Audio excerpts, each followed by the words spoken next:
Hi guys! Meron ako ditong parcel. So, i-unbox natin siya. Tignan natin guys kung ano ito. Samahan niyo ako guys. I-unbox natin. Unbox natin. Nagawin ko siya. So, alam mo na. Wala nito kung ano ito guys.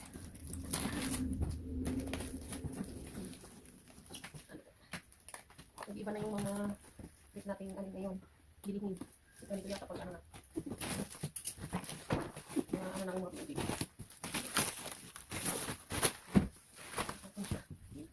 So, ano ito guys? Yan yung picture ko. Ito yan. Yan. Nagawin ko sa Shopee guys. Ito ay metallic dish rack. Ano yata ang pangalan? Yung ano, lagay sa may lababo mo. Meron ka ng ano, paubusan. Meron ka na lagay ng plato. Dito yun guys.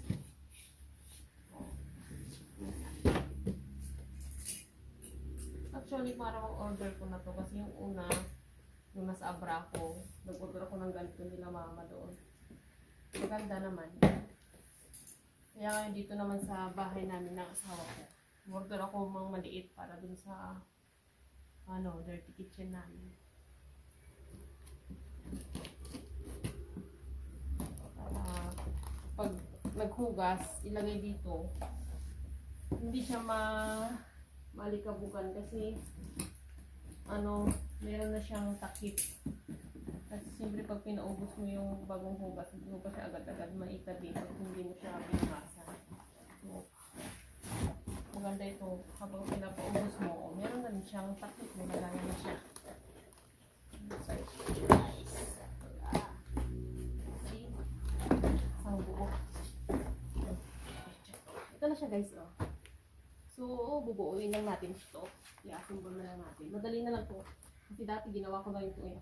Ako din ang nag-assemble din sa bahay. Nilagyan nila mama. Mas malaki nga yun eh. Kasi mas maano yung lababo nila doon mas malaki. Ito, maliit lang kasi para lang to doon sa ano, dirty kitchen namin. So, maliit lang to. May sizes din siya guys. So, itong kinuha kong tunis, yung pinakamaliit, 65 cm. So, depende rin doon sa lababo ninyo. Anong size ang ilalagay nyo. Kung malaki yung lababo nyo, yung medyo mas mahaba yung kunin nyo. Kasi natin yung karton at bubuksan natin. Madali lang yung symbol.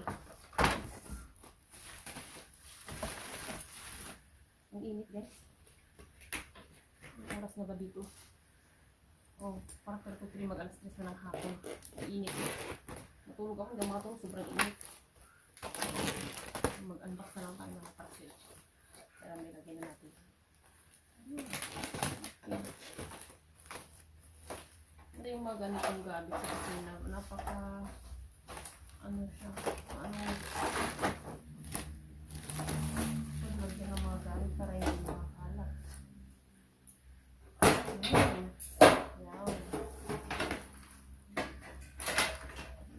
Ito yung ilalagay sa pinaka-gitna niya. Cute. Ayan. Naman, dami sasabit sa likod. Pati siya ang bolso na. Ayan siya mga accessories niya. Mga lock niya. Lagay ng ano. Maya. Nakita ko sa inyo guys pag mag-single mag-anda siya. So naman, lagay ng chilio.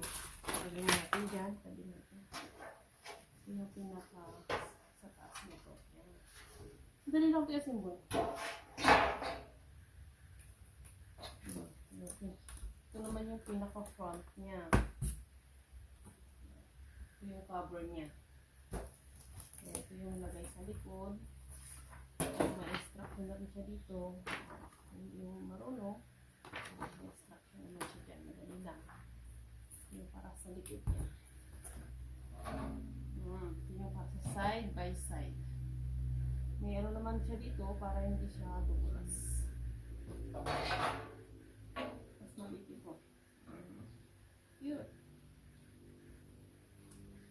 Let's see. So, assemble na natin.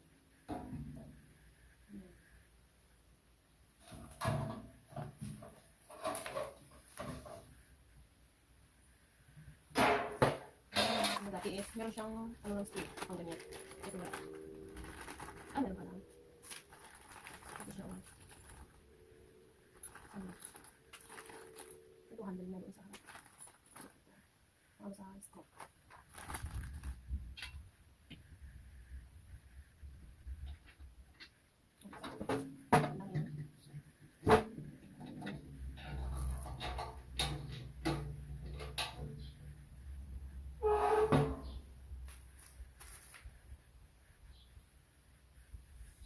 So yan guys, magdala yung wings ko. Asawa kong malakulit. Yung daw, ikat to. Tulungan mo ako dito. Parang maliit yata. Ayan na. Ha? Hindi ako sure kung dito ba yung, sa maliliit ba dito. O, saan ilalagay yung malaki na straw?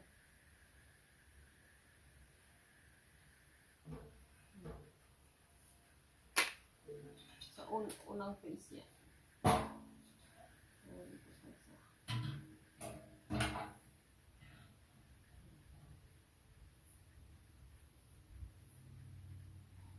Pakita ko sa inyo guys mamaya pag nasa. Madali lang naman yan i-assemble.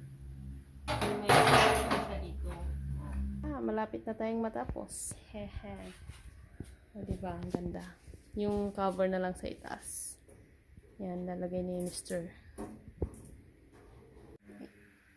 And here is the result guys. See? Ang ganda, cute.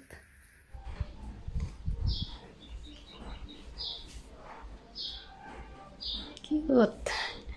So, ang price nga pala nito guys ay nakadepende sa laki ng inyong bibilhin. So, kung mas malaki, mas medyo mahal din. So, itong aking kinuha guys is yung maliit lang to kasi para lang naman sa dirty kitchen natin. So, yung saktong sukat lang ng aking maliit na lababo ang kinuha ko. Yan, 65 cm. Kaya ang bayad nito guys is nasa 600 plus lang, almost 700. 676. Yan, sa Shopee ko lang yan nabili guys. Ganda. Meron ka ng lagayan ng chopping board yan. Ito naman lagayan ng kutsilyo. Ito, lagayan ng mga kutsara, ganyan. Ito naman, lagayan ng sabon, panghugas. At dito mo nilagay yung platong nahugasan mo. Diba? Ganda guys. Amazing. And ito naman yung mga may gusto kayo sabit dyan, mga sandok, ganyan. Okay na rin dyan. Meron din yan sa kabila. Tatlo sila. Yan, ganda. Mas organized lang siya tignan pag nakaganyan kasi yung tauban natin ng hinugasan. Diba? Parang naka-ayos na rin siya habang pinapatuyo. Yan lang guys.